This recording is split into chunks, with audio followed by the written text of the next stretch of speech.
You're listening to the Chris or Jenny Show featuring Deej on WCOM LP Chapel Hill and Carborough.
Welcome to the show, dude. I'm really excited to have you on. I haven't seen you in a while. Yeah, it's great to see you. I mean, after all this COVID separation, but it's been a minute. Yeah. So Mark is the co-founder of Feel Goods, which is a socially conscious flip-flop company that you started. We'll get into how it started. I remember, but you'll be better than me at telling the audience. You were there from the beginning, that's right. Yeah, we met, gosh, time flies, 10 years ago?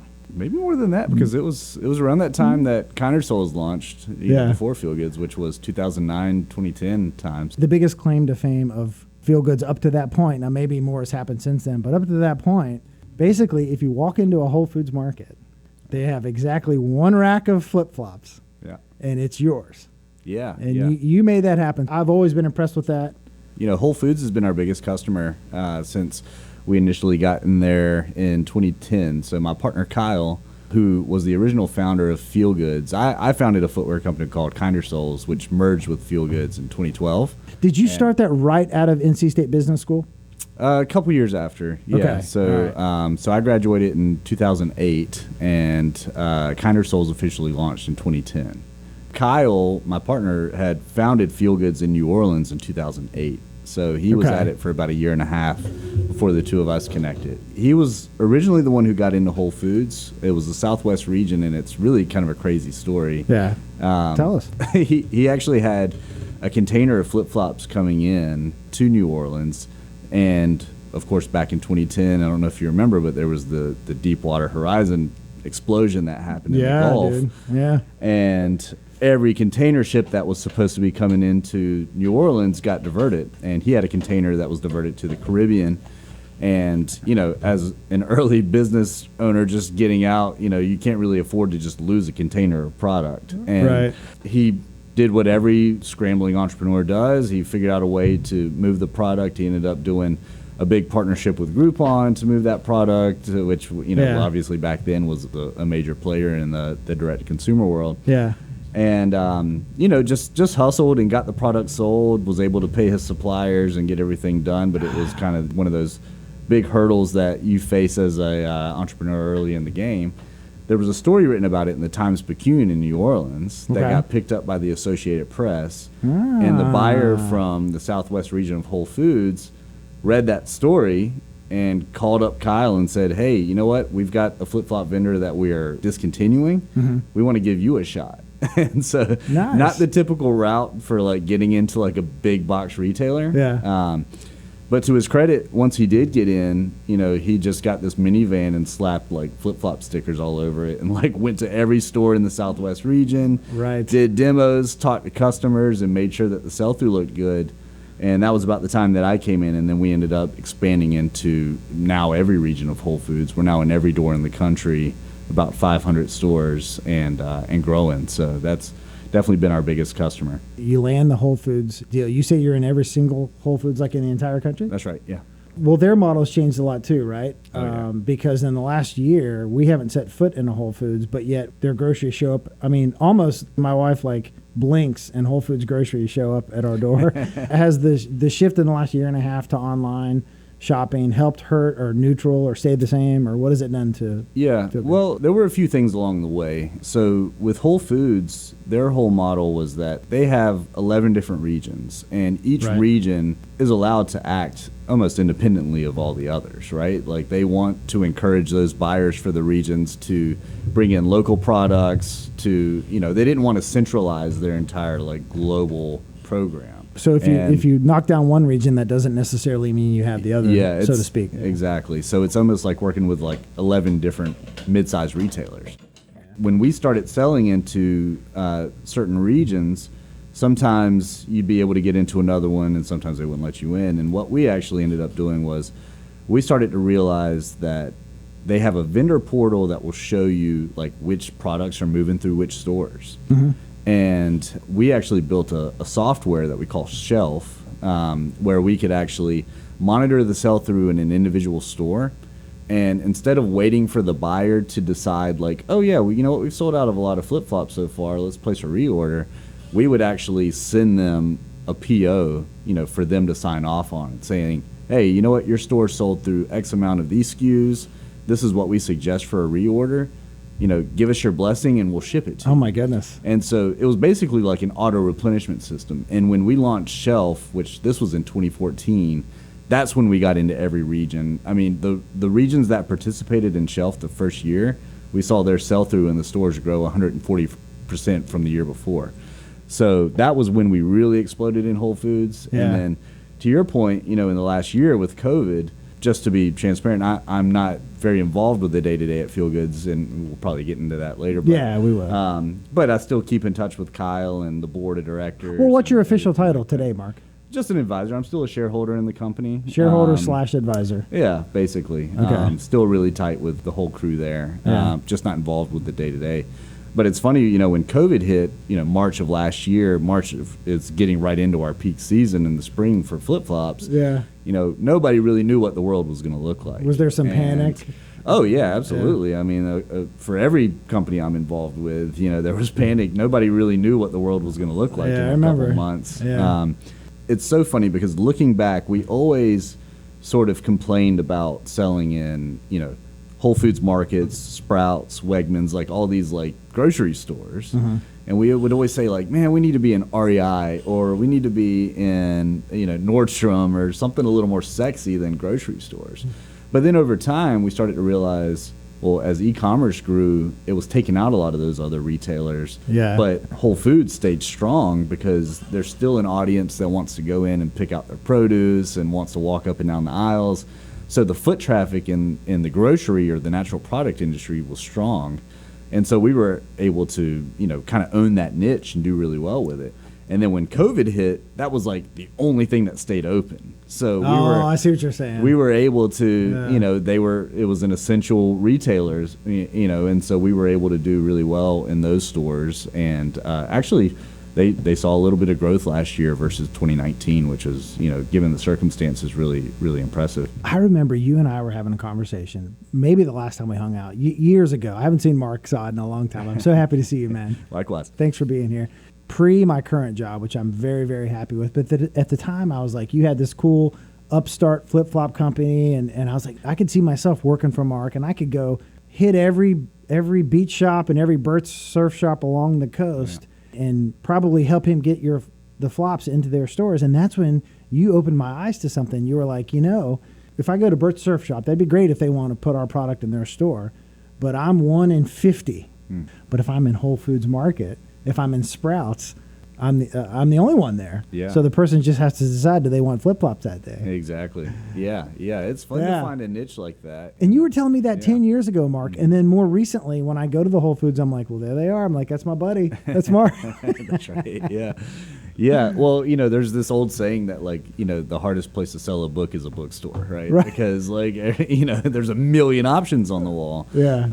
And it was just as true for us. Like, even when we would have those conversations about Nordstrom or REI, we would take a step back and say, you know what? We'd probably do pretty poorly in those places because you're going up against these brands that, have millions of dollars in marketing to spend. And, they're kind of these legacy brands. Or the knockoff brands. Time. Exactly, yeah. Yeah. Or they're killing you on price and, they're just, $9.99 flip-flops or something. Low quality. Because one of your big focuses is quality. I read the whole story about the rubber manufacturing family that you work, rubber farming. Sure. Yeah. The Indonesian folks that you work with. And, yeah, exactly. So like when you're in the store with 50 other competitors, it's kind of that in most jobs that I've had, they call it the race to the bottom, right? Whoever's selling for $9.99 is going to get half the sales. Yeah, exactly. Or maybe even more. Yeah, I just admire that. And at such a young age, I feel like, Mark, you started such a cool thing and just were able to make it blossom to what it is today. So yeah, it was a fun ride. I mean, when you talk about it in this context, it just sounds like, oh yeah, we did this and this was fun, and we did this and this was fun. But like the truth is, like going through it, I mean, there was challenge after challenge and pitfall after pitfall. Yeah, multiple trips overseas. I remember talking to you. You're like, yeah, I got to go. There's some quality issue and things you got to deal with quality. And what's the hardest thing, Mark, when you're a young guy dreaming this up in your dorm room? You get your MBA or whatever at NC State, and then it's time to launch a product. You get the product. Like, what's the hardest thing to get from nothing to 10 million in sales? Or is it just kind of all like one big bucket of hard? You know what I'm saying? Yeah, I don't know that there was one thing. I mean, there's definitely a collection of those hurdles along the way. I mean, there was one time where in the early days with Whole Foods, our entire focus was like make Whole Foods happy. We've got this, tiger by the toe. What can we do to make sure that we're delivering on time? We had a container that was delayed, and we ended up, instead of sending it to the East Coast, just sending it straight to Long Beach, California. This was, probably 2013. And the reason we did that is because to get to the East Coast, it's like a 45-day transit time, but to get to Long Beach was only a 20-day.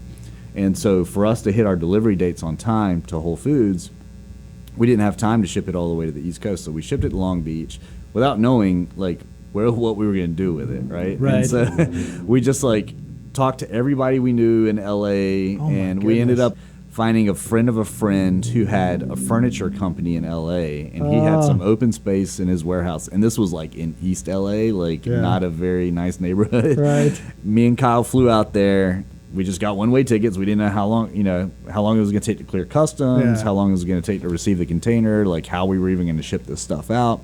And we finally get it to clear customs. We got this like sketch warehouse figured out. The day that we're receiving the container there, it's like, severe thunderstorms. Oh, geez. And there was no cover.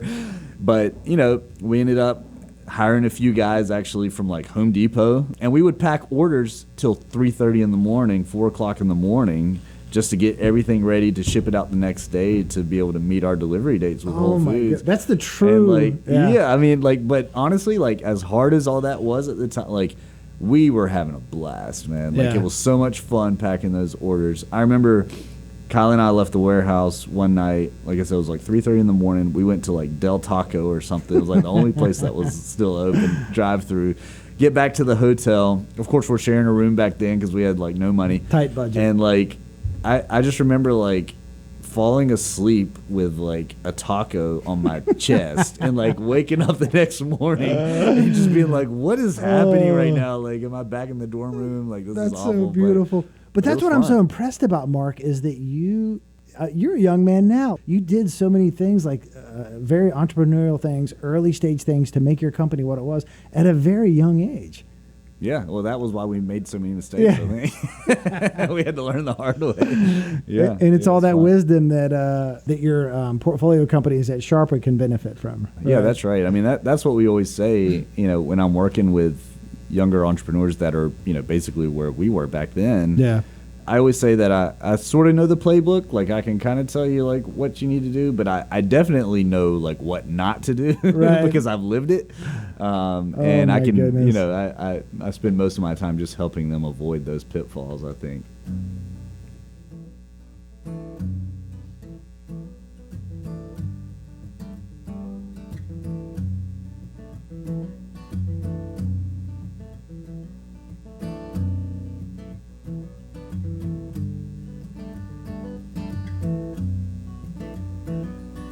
Summer is changing, fall is in the air.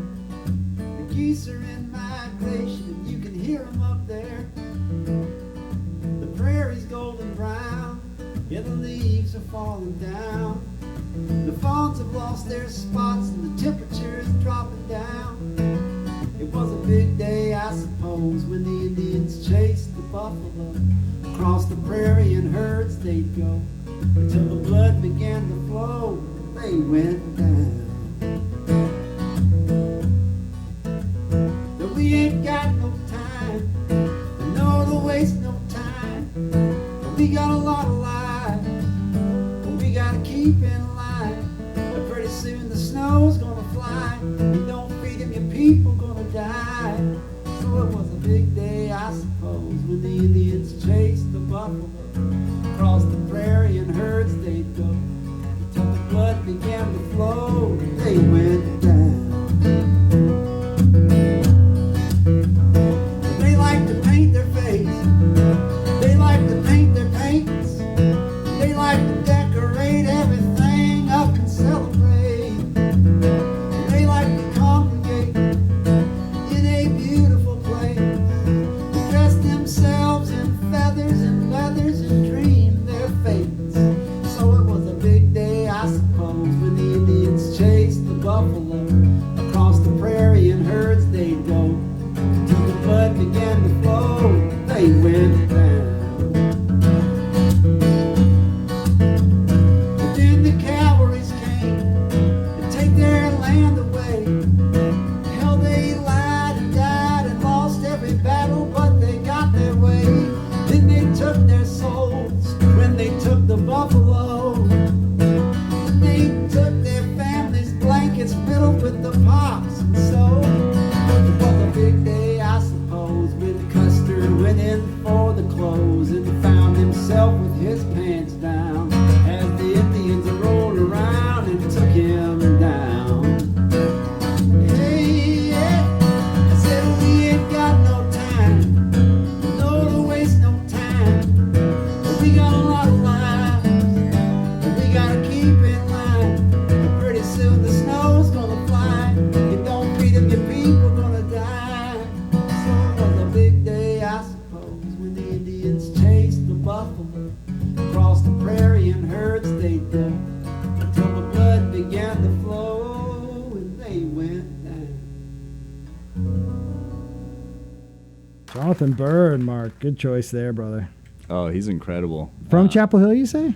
Yeah, I think he grew up in Chapel Hill. I'm not sure where he lives now. Nice. We had a 40th birthday party for my brother a couple weeks ago. It was supposed to be a surprise party, but he knew all about it. And but what he didn't know is that we booked Jonathan Byrd for it, which is one of his favorite artists. Yeah. And so that was an awesome surprise. And we had about 25 people there just listening to him on the back deck at our office in downtown Raleigh, and just had a blast. It was so much fun. You're so tied to the community. Now, I've been to your storefront right in the heart of downtown Raleigh. Mm-hmm. Do you still have that, or you just mentioned you now have a new Victorian? We don't have the retail storefront for Feel Goods anymore. We built a new warehouse in Garner. Garner. Is that where you're from? That's where I'm from, yeah, Okay. born and raised. And Nice. Hello to our friends in Garner, North Carolina, by the way. G-Town, yeah. Mark, we're huge in Garner. Okay, We yeah. have a lot of fans. Yeah, you're taking over Garner fast. That's right. Yeah. After this one, for sure, I'll share it. Yeah. After but- tonight, yeah. Garner is ours, Deej. if you're listening. Sorry I couldn't get Deej on the. I apologize. People love Deej, but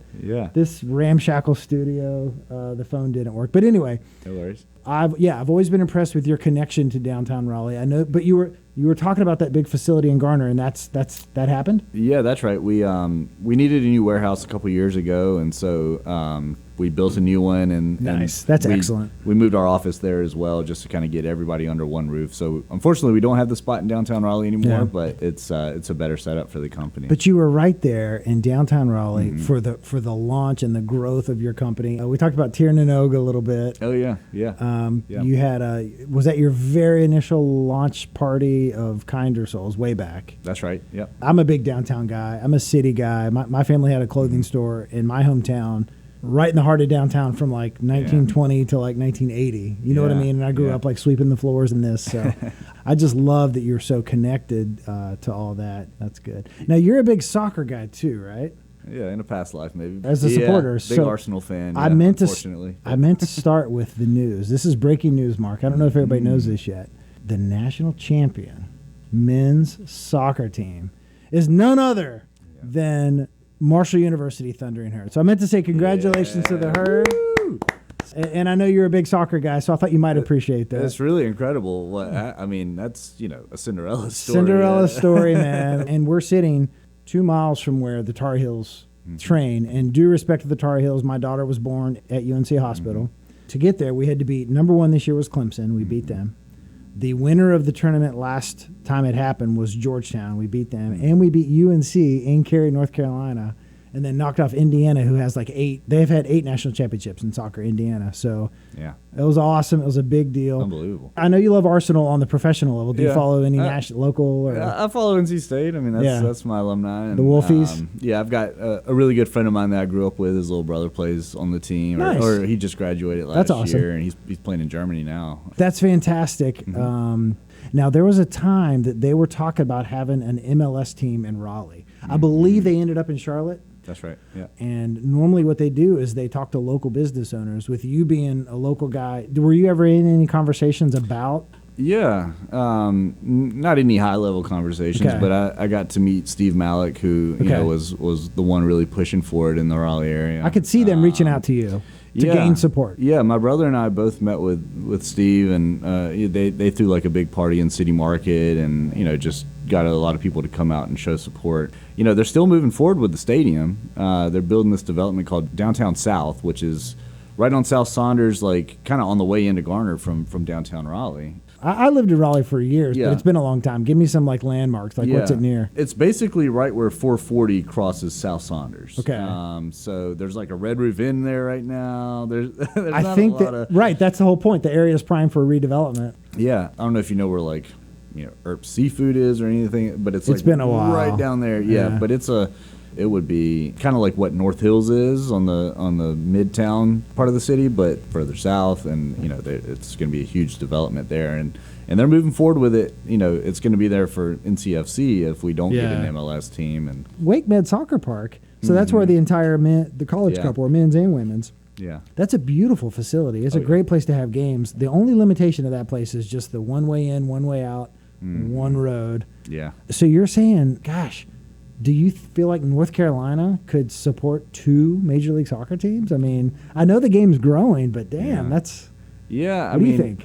I was honestly really surprised to see it go to Charlotte. Obviously it's a bigger metro area, and it's a bigger market. It's a bigger market, but I grew up playing Castle here. Yeah. Capital Area Soccer League. Now there's like 4 or 5 different Yeah. leagues of that caliber. Yeah. Like the triangle, and like you said, you got UNC here. You've got it's just really one of the soccer havens in the country. I mean, there's a lot in Texas, there's a lot in California, but like North Carolina, Central North Carolina has been huge for it. So I really thought that the culture and the character of our area was more fitting for the MLS, but they'll go where the money is, I guess, for the most But part. I don't know if they factor this in, but we'll call it the Triangle.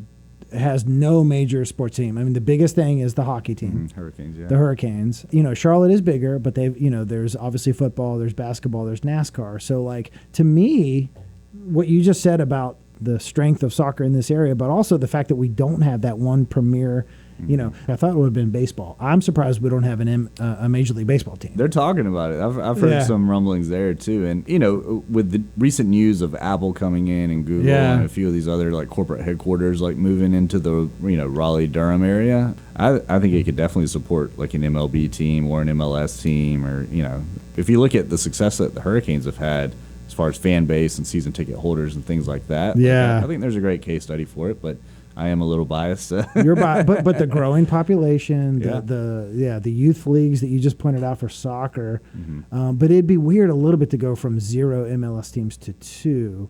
Yeah, man, I'm for it. You know, when we lived in Raleigh, we went to, back then it was the Carolina Railhawks. Yeah, sure. We went to Railhawks games. Yeah. The last time I went to an NCFC game, they were building the upper deck of that stadium, and my wife Jess and I were like, oh, they're going to have an MLS team here. That wasn't why they built that, but that's what I thought at the time. Yeah. Yeah, no, we love it. I mean, my brother and I are season ticket holders for NCFC, and I mean, they're fun games. They're a blast. I mean, great fan base. Good soccer too. Like, it's fun to watch. It is good soccer. It is. Love to see us get a pro team. Yeah. Yeah, we'll see. Yeah, we'll see if it happens, man. But I tell you what. Oh my goodness, the Marshall fans really showed up. I bet. Yeah, it was like thousands and thousands of people because it's only 5 hours away, and it's the national championship. We've never even been anywhere near it. Yeah, that was awesome. But I was happy about that. Congrats, man. Thank you, brother. Yeah, it was big. And the Wolfpack, too. Speaking of, I mean, I guess we're jumping all over the place here, but I'm always impressed with the Wolfpack football. Like, in my opinion, they're the best around here as far as the football game day experience. Yeah. Like, that's a little bit like what you get at Marshall, but times 3 where you live in Raleigh. Yeah, that's really why I would go to any football games, is just for the tailgating. And then, maybe I'll venture into the game. You sound like a Marshall fan. Yeah, it's fun though. We have a good time. Hopefully we'll be back at full tailgating capacity in the fall. Yeah. So when you stepped away from Feel Goods, did that coincide with having a kid, or like were you just ready to stop working 80 hours a week and fly all over the world? Or not really. No, I my son was born in 2015. Okay, and I took a step back from Feel Goods in 2018. So it definitely changed things. I mean, there was a lot of traveling going on, both domestic and international. And obviously, as you know, when a little one comes along, that changes your perspective. Harder. Yeah, I can remember. Many times we would travel to Austin a lot to meet with Whole Foods, and it used to always be like, all right, we'll fly out in the afternoon, we'll spend the night there, we'll have the meetings the next day, and then come back that night or whatever. And there were several times where I was like flying out that morning, going to the meetings, flying back that night, leaving the house at like 4 a.m. to catch a 6 a.m. flight, and then getting back at like 1 a.m., and you're just like, I probably should have stayed the night. But, in those early days, it's things like that. But, I mean, I've taken trips to, Thailand and Vietnam and India after we acquired our scarf company, Rising Tide. Where, it'd be, 7 to 10 days, overseas. And, that was pretty tough. That's hard to do with a little kid at home. Yeah. Travel reduces dramatically, I think. Or you want it to because you don't want to miss, all the little things. But but you're trying to grow a company. So. Yeah. Well, let's get into what you're doing now, Mark. I read about Sharper Collaborative. You introduced me to your partner. Yeah. Arthur Tu. Yeah. Tim, I went out and met with him a while back when he was launching Spirit Hoops. Oh, cool. And I'm glad to see that you guys are working together.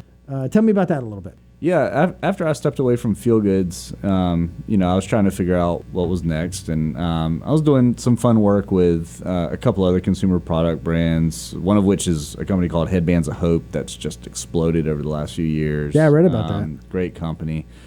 I was just trying to figure out what the next chapter looks like. And I was connected again with a good buddy of mine, Pete Pagano, who used to own Tiernanog in downtown Raleigh, really successful entrepreneur.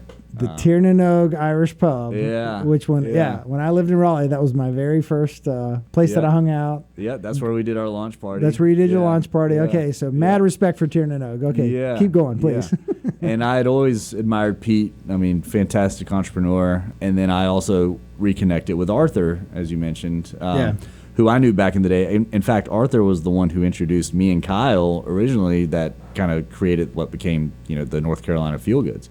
Nice. And so the three of us got together And oddly enough, the three of us had just basically exited the companies that we had been running for, the better part of a decade. Pete, he's got 4 kids, so, running an Irish pub was no longer desirable for him.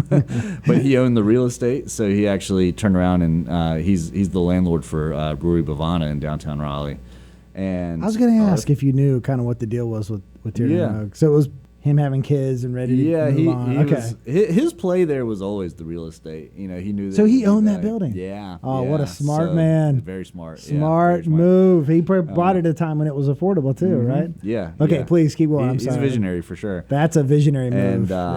And Arthur, his company, Sociable Group, was really successful. I mean, they were basically the ones who ran all the deal segments for like Good Morning America and the Today Show and Fox and Friends and all the morning shows. Whenever they do like their, deals and steals segments or whatever, his company basically created the shopping carts for all those. So his company managed something like over $500 million in transactions, like through its portal, and also at a very early age too. Oh yeah.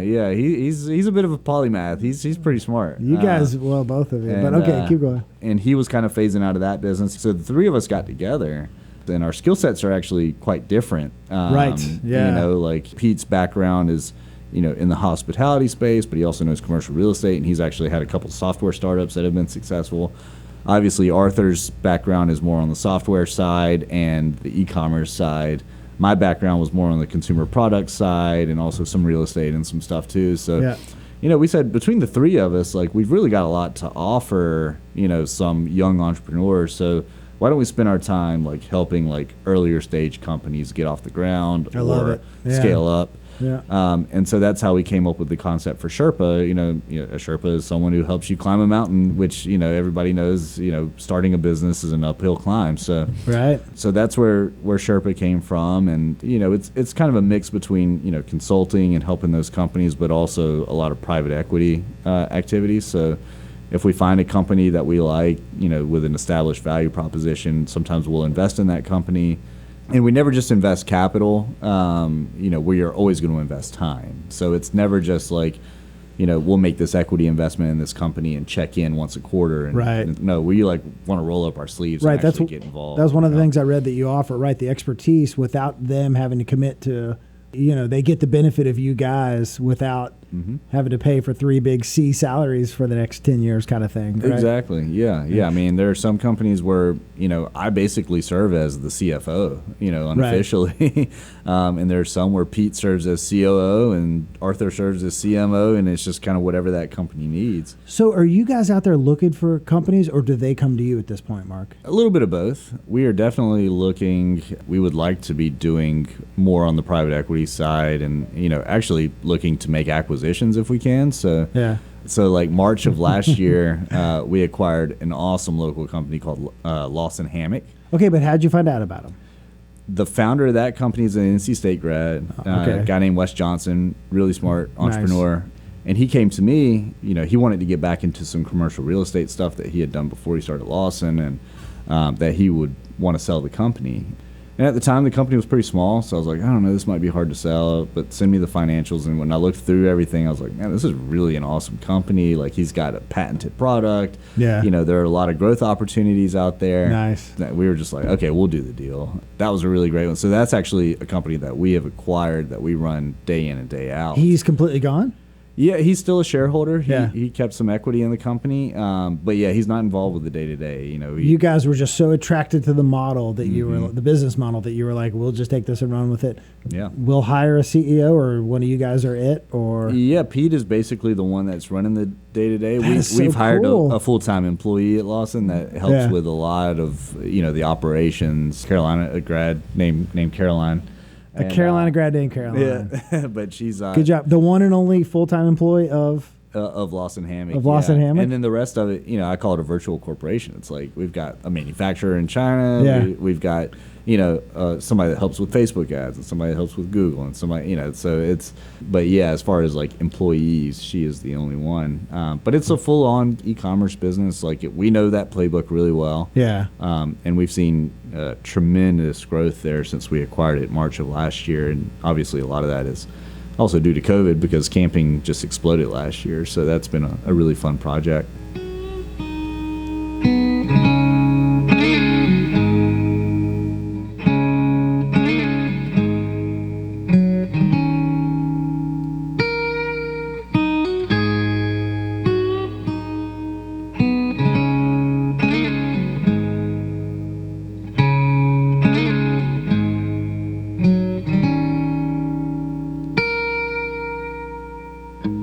Fire in my eyes, I know that you see it. Ain't no need in fighting what you feel in your soul. Trouble on your mind, why you tryna hide it? There's no need in fighting what you feel in your soul. Since we across that bridge, ain't no turning back. I gave you my heart, I ain't seen it since. But I know, yeah. Oh, I know. Oh, I loved you once, I loved you twice. I don't care what it takes, baby, it's my life. I know.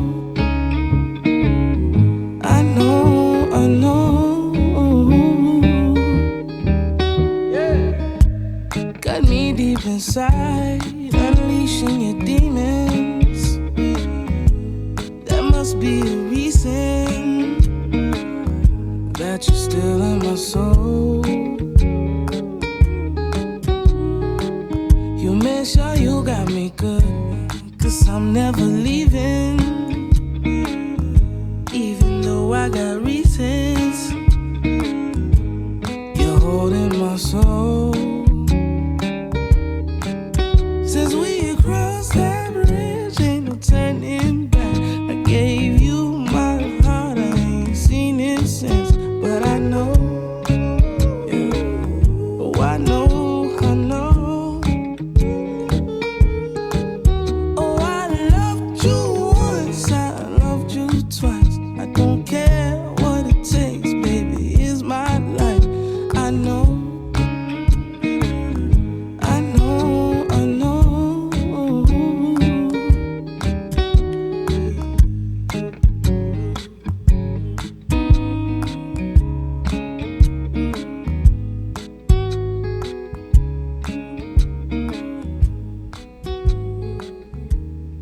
That's a jam right there, Mark. Oh, yeah. Pink Sweat. Nice. That's fantastic. So you were talking earlier about the shelf product that you invented to let retailers know when their inventory was low. Yeah. But you invented that just for Whole Foods. That's right. That sounds super innovative to me. Yeah, well, in the apparel world, for a lot of big box retailers, like, this is very common, right? It's like, okay, if it makes sense. Like, whatever we sell through, let's replenish that. Right, and of course the supplier would want to be on top of the replenishment of inventory, right? Yeah.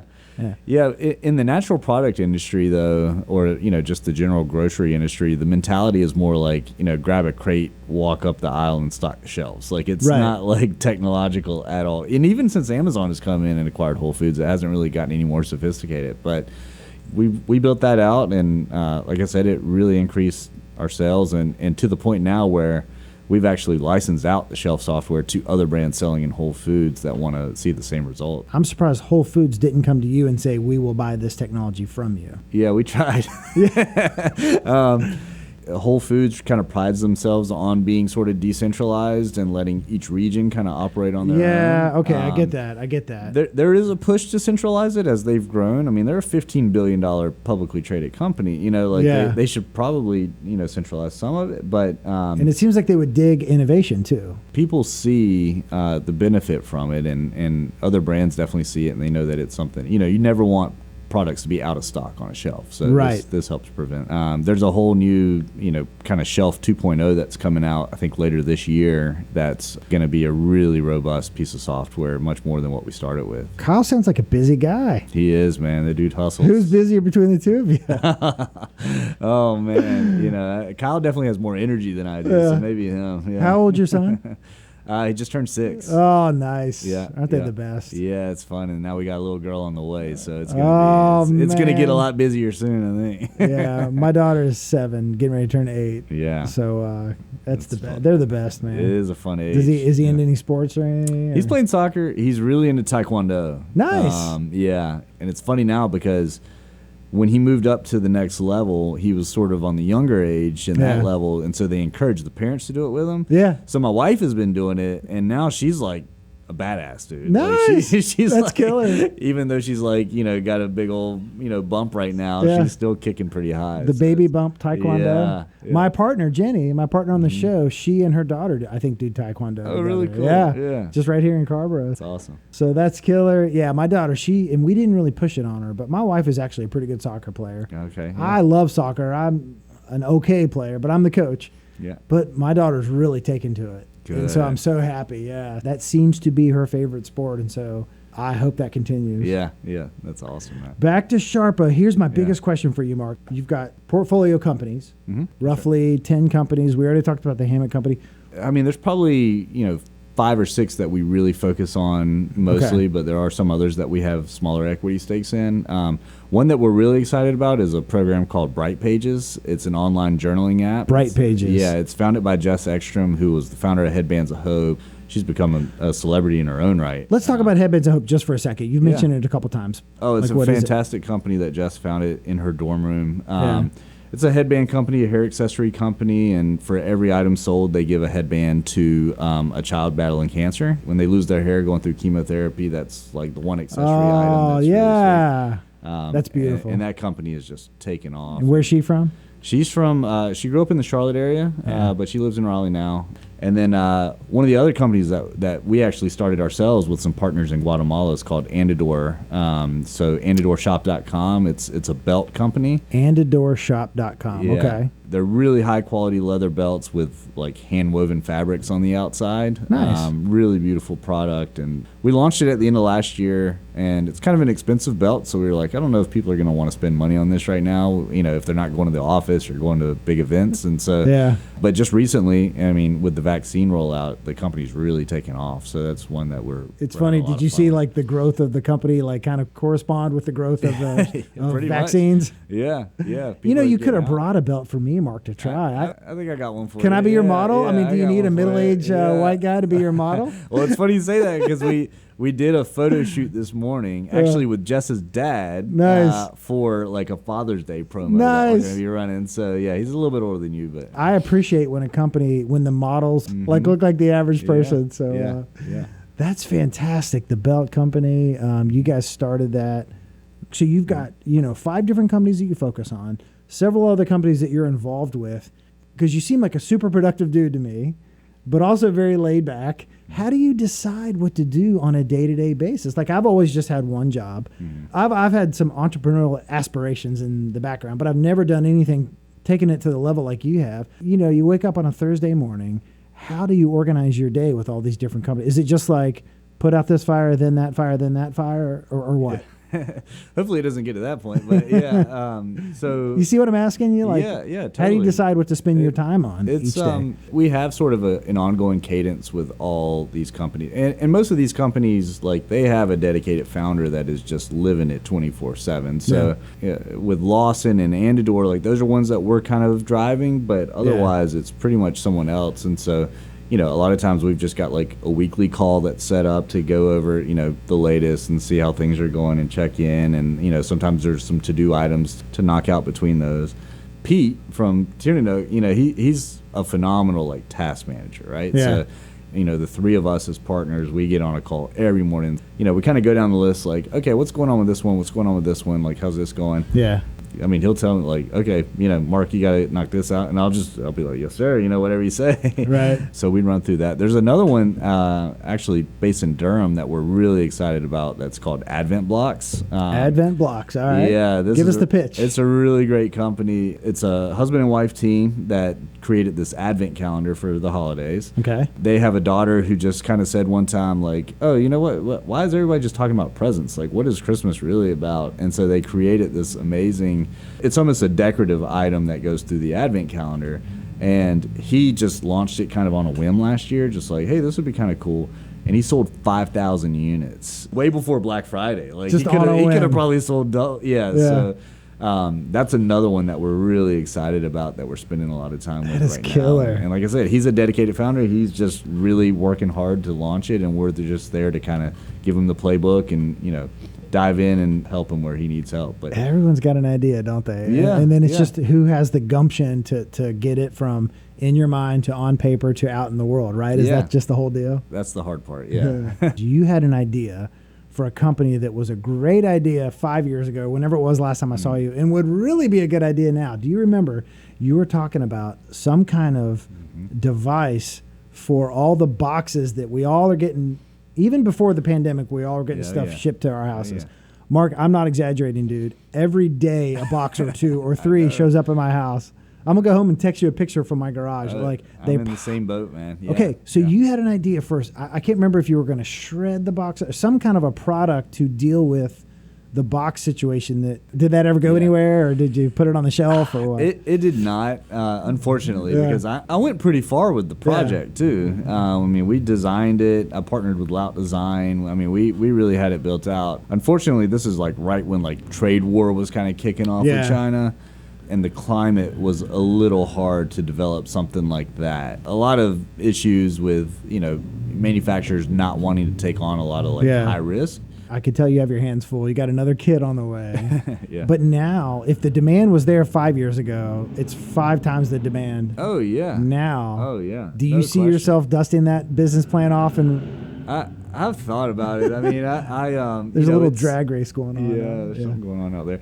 I still love the project. I still know that there's demand for it. It's just I couldn't get the manufacturing together the way that I need it to. Really, Yeah. you don't see that coming together? Yeah.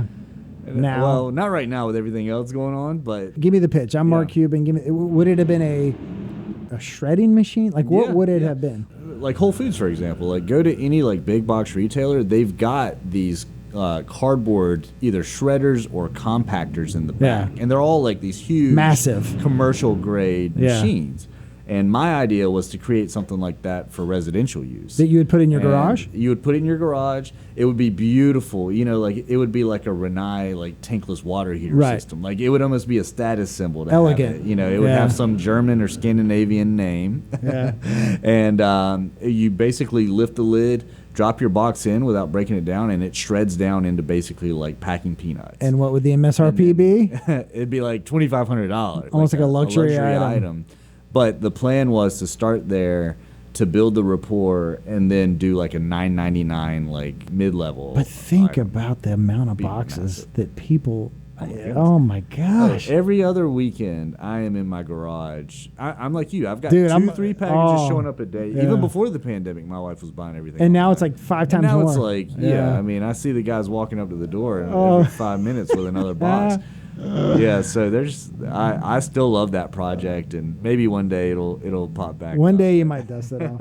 Brother, I thank you so much for coming in. Mark Saad, I really appreciate it. DJ Simons, I love you. I'm sorry we couldn't get you on the phone. Mark was excited to meet you, but it didn't work out. Any other things you want to hit on before we sign off? We got to get out of here. Yeah, I did enough shameless plugging, I think. So I appreciate it. Thanks so much for having me on. Mark, It's been thanks, a lot brother. of fun. Good luck with number 2, man. Yeah, thanks, man. I appreciate it. I'll see you down the road. Yeah.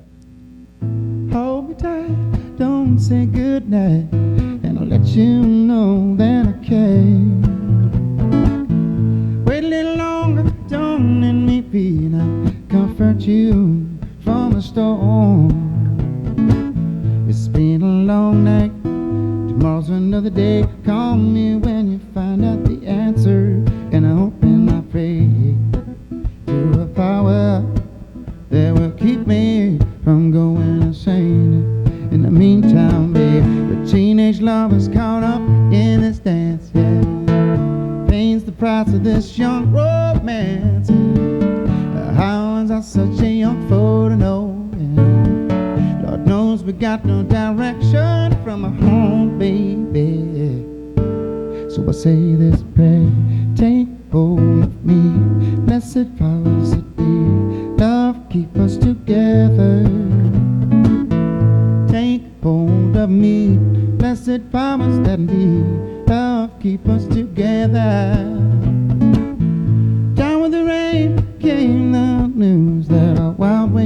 would bring us a baby boy.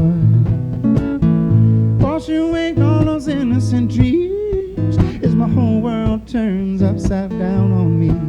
And here I pray to the power they say is gonna keep me from going insane. I don't think so, child. I can't be strong as I'm by your side, yeah. My weakness tell me to run for the hills, yeah. Responsibility, it beckons me, yeah.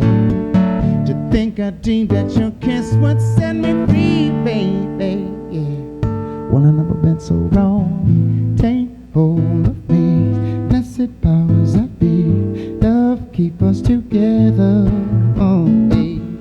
Take hold of me, blessed powers that be. Love keep us together. There cries a child so deep in the night. He needs a father, somebody to set things right. I'm the one to love and hold him tight. To discount my love is serious oversight. Higher powers brought us together, I know. She'll keep us together wherever we go. Even if I live 1,000 miles away, my love is pure, strong. It's here to stay.